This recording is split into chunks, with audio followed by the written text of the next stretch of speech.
কয়েকদিন আগে এই বাংলাদেশের লক্ষ লক্ষ যুবকের আইডল, যার ভাষা সুন্দর, স্মৃতি মধুর করে মানুষকে বুঝাতে পারে, আমাদের দেশের অহংকার এবং গর্ব, আলহাজ হযরত মাওলানা ডক্টর মিজানুর রহমান আজহারি হাফিজাহুল্লাহ, নাম শোনেন নাই আপনারা? আল্লাহ পাক, আমি তার জন্য দোয়া করি, আল্লাহ এই সমস্ত আলোচকদেরকে তুমি একওয়ার করে নাও, কবুল করে নাও। আল্লাহ এদের জবান দিয়ে সবসময়ের জন্য তুমি সত্য কথাগুলি উপস্থাপন করার তৌফিক দাও। এদের সিনার ভিতরে আল্লাহ তোমার মহাব্বত, প্রেম দিয়ে ভরে দাও। সকল প্রকারের পাপাচার, অন্যায়, অবিচার এবং সকল প্রকারের গুনাহের কাছ থেকে ফিরিয়ে রাখো, বলুন আমিন। উনি একটা কথা বললেন যা জাতির মধ্যে ব্যাপক সমালোচনা। কি? একদল চলে গেল, আর একদল খাওয়ার জন্য রেডি হয়ে আছে, এতটুকু কথা। সারা দেশ তার বিরুদ্ধে লেগে গেল। আমার কথা হলো, তিনি যে কথাগুলো বলল, যারা এই কথার আপনারা রিপিট করলেন, অ্যাকশন করলেন, তারা তো একবারও বললেন না হ্যাঁ হুজুর আপনি ঠিক বলেছেন, তবে অতীতে আর কোনোদিন চুরি হবে না, ওয়াদা করতেছি। তারা তো ফুরিয়ে গেল। তা না বলে তো পাল্টা আক্রমণটা কেমন হয়? এই কথাটা কি বোঝায়? সম্মানিত সুধী, এই কথাটা এই জন্যই বলছে, কোন দল স্বাধীনতার পর থেকে নিয়ে শুরু করে অদ্যাবধি পর্যন্ত কেউ যদি বুকে হাত দিয়ে বলতে পারে যে না আমাদের দ্বারা কোনো চুরি হয়নি, আমি চুরি ছাড়াই আমার হাত কেটে ফেলবো। কথা বলেন ঠিক না ঠিক? অতএব গ্রাম অঞ্চলে একটা কথা আছে, চোরের মার বড় গলা। এই জন্য যারা অতীতে করেছি, ভবিষ্যতে করব না, এ ওয়াদা জাতির কাছে পেশ করা। কি ভাই কথা বলেন ঠিক না ঠিক? তবে সময় এসেছে, সুযোগ এসেছে। আজকে কোরআনুল কারীমকে সামনে রেখে আপনাদেরকে বলতে চাচ্ছি, যদি জাতিকে বাঁচাতে চান, আপনারাও বাঁচতে চান, যদি পুরো উম্মাকে বাঁচাতে চান, আল্লাহর রাসূল যে 14টা গুনাহের কথা বলছে, এই 14টা গুনাহের মধ্যে সবচেয়ে বড় গুনাহ হলো চুরির ব্যাধি। এই চুরির ব্যাধি থেকে আমরা জাতিকে বাঁচাইবার লক্ষ্যে আগামী দিনে আমাদেরকে সিদ্ধান্ত নিতে হবে। স্বাধীনতার পর থেকে নিয়ে শুরু করে সকলকেই দেখা শেষ। এবার একটু শপথ গ্রহণ করেন, আগামী দিনে কোরআন সুন্নাহর বাংলাদেশ। কে রাজি আছেন হাত উঁচু করে একটু আমাকে দেখা।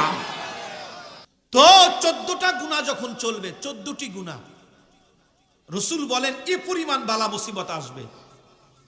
এখন আমি দেখেছি, গবেষণা করে হাদিসটা আমি অ্যানালাইসিস করেছি, থিসিস করেছি, গবেষণা করেছি, 14টি কাজ সংগঠিত হয়ে গেছে, যার কারণে এত বালা মুসিবত আসছে।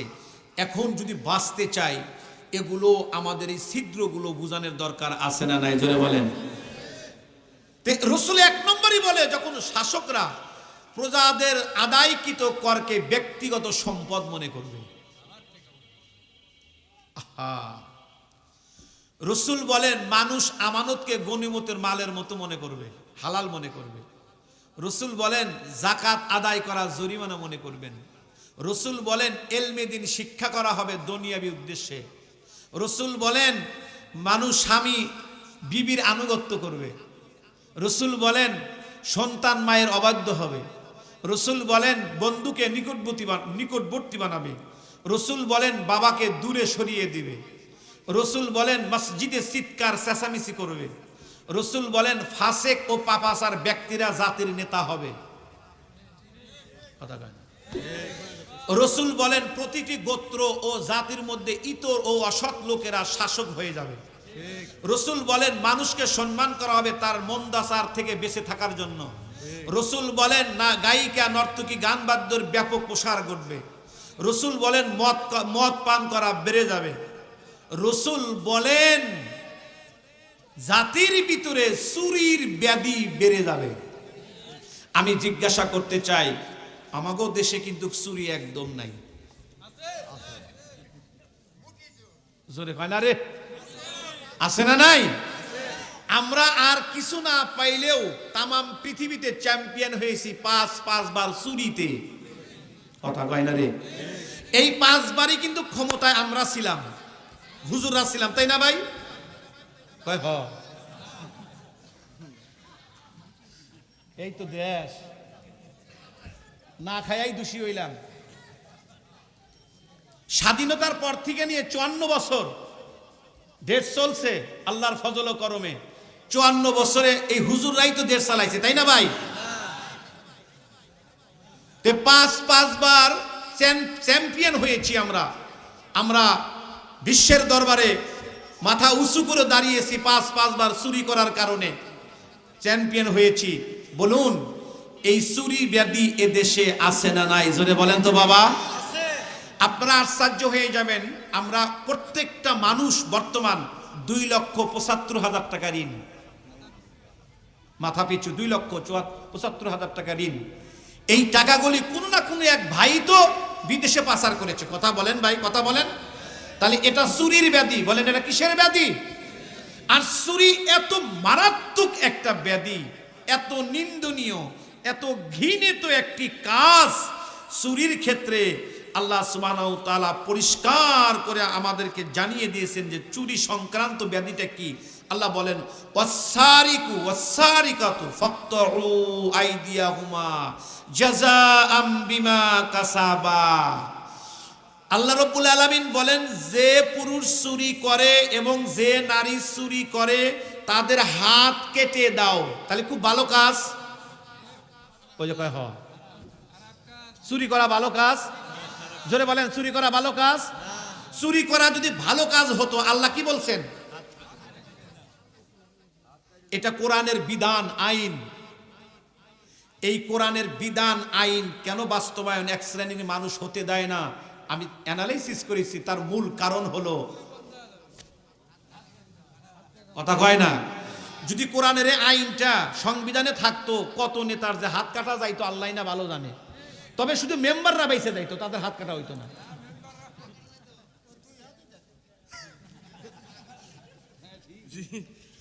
বলতেছে 2 হাতই যাইতো। আমার দেশের বর্তমান সবচাইতে বড় সমস্যা হলো 2টি। 1 নম্বর হলো ন্যায় বিচার না থাকা, 2 নম্বর হলো চুরির ব্যাধি ঢোকা। এই 2টা জিনিস যদি আমার দেশে থাকতো, আমার দেশে আল্লাহ যে পরিমাণ সম্পদ দিয়েছেন, আমার আল্লাহ দেশটাকে যে পরিমাণ সম্পদ দিয়ে, প্রাকৃতিক সম্পদ দিয়ে সাজিয়েছেন, চিন্তাও করতে পারবেন না। আমার এই দেশ সিঙ্গাপুর পাস হয়ে যেত, বহিরা বিশ্বের দরবার মাথা উঁচু করে দাঁড়াতো, বিশ্বের মানুষগুলো দেশে চাকরি করার জন্য আসতো। কিন্তু দুঃখজনক হলেও সত্য, এই দেশটা পিছিয়ে থাকার মূল কারণ হলো 2টি। 1 নম্বর হলো মারাত্মক চুরি। ভাই একটু জোরে বলেন, কথা ঠিক না ঠিক? 1 নম্বর হলো মারাত্মক চুরি, 2 নম্বর হলো ন্যায় বিচার না থাকা। কি বিচার না থাকা? ন্যায় বিচার না থাকা। আশ্চর্য লাগে, যখনই আমরা এই জিনিসগুলোকে জাতির মানুষকে বুঝাতে চাই, তখনই আবার পাল্টা আক্রমণ আসে। তাহলে বুঝলাম সামনে আরো দুর্দিন, বালা মুসিবত আরো আসতেছে। বলছেন মুহাম্মাদুর রাসূলুল্লাহ। বলুন তো, এই যে বালা মুসিবত গুলো আসবে, নেকের কারণে না গুনার কারণে? একটু জোরে বলেন। গুনার কারণে। তাহলে এখন আমাদের করণীয় কি? এই জন্য 31 নম্বর আয়াতে কারিমা তেলাওয়াত করেছি। যদি বাঁচতে চান, আল্লাহ পাক আমাদেরকে রাস্তা দেখিয়েছেন 31 নম্বর আয়াতে, হে বান্দা, আমি আল্লাহ যে তোমাদের পক্ষে। এই আয়াতে কারিমার ব্যাখ্যা বিশ্লেষণ করার আগে আমার মন চাইতেছে যে 2 রাকাত নফল নামাজ পড়ে এসে আবার শুরু করি। আমার আল্লাহ এত দরদ, আমার আল্লাহর এত মায়া, আমার আল্লাহ এত দয়াশীল, তিনি বান্দা ছাড়া কিছু বোঝে না। আজীব কাজ। বলেন কি? হ্যাঁ, আমি শুনাইতেছি। রব্বে করিম বলেন, বান্দা তোমার গুনাহ আছে কত? তোমার গুনাহ যদি তামাম পৃথিবীর চেয়েও বড় হয়, তোমার গুনাহ যদি 7 আসমানের চাইতেও বড় হয়, তোমার গুনাহ বড় হইতে হইতে যদি আমার আরশে আজমের চেয়ে বড় হয়, তোমার গুনাহ বড় হইতে হইতে যদি কুল কায়নাতের সমস্ত মাখলুকের চেয়ে বেশি হয়, তোমার গুনাহ যদি এত হয় যে তামাম পৃথিবীর পানি যদি কালি বানানো হয়, আর পৃথিবীর সকল গাছপালার ডাল দিয়ে যদি কলম বানানো হয়, লিখতে লিখতে লিখতে লিখতে লিখতে লিখতে যদি কালিও ফুরিয়ে যায়, কলমও ফুরিয়ে যায়, এ পরিমাণ গুনাহ যদি তোমার হয়, মালিক বলেন, ইয়া ইবাদিয়াল্লাযীনা আসরাফু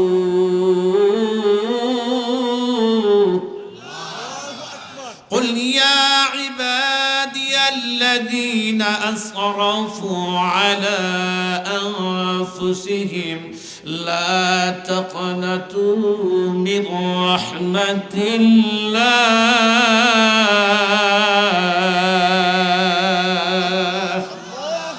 আবার বলেন আল্লাহ, বলেন সুবহানাল্লাহ, বলেন আলহামদুলিল্লাহ, বলেন আল্লাহু আকবার। মালিক বলেন তোমার গুনাহ যত হোক না কেন, এ পরিমাণ গুনাহ, ইয়া ইবাদি, ও আমার বান্দা,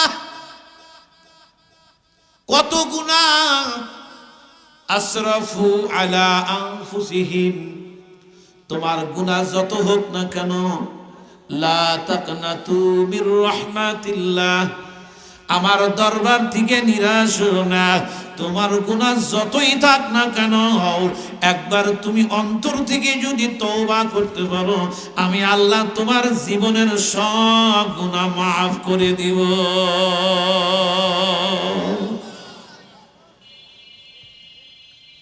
কেমন আল্লাহ আমার, চিন্তা করছেন? দুনিয়ার জজ সাহেব মাফ করতে জানে না। মুসলমান ভাইরা আমার, কিন্তু রব এমন এক মালিক, যদি কোনো গুনাহগার বান্দা একবার রবকে রব বলে ক্ষমা চায়, আল্লাহ আমি আর গুনাহ করব না, মালিক বলেন আমার একটা নিজাম। বলে কি নিজাম? ধরে নিন বান্দার পুরা পৃষ্ঠেই হলো গুনাহ, বান্দা একবার বলছে আল্লাহ আমি আর জীবনে করব না, আমি মাপ চাই। মালিক বলেন বলতে সময় লাগে, যেই মাত্র বলে বান্দা আল্লাহ আমি আর গুনাহ করব না, বলার সঙ্গে সঙ্গে পৃষ্ঠা এমন হইয়া যায়। কষ্টটা কি বুঝতে পারছেন? মালিক বলেন এরকমও রাখি না, তাহলে আমি কেন রহমান, কেন গফফার? আলহামদুলিল্লাহ।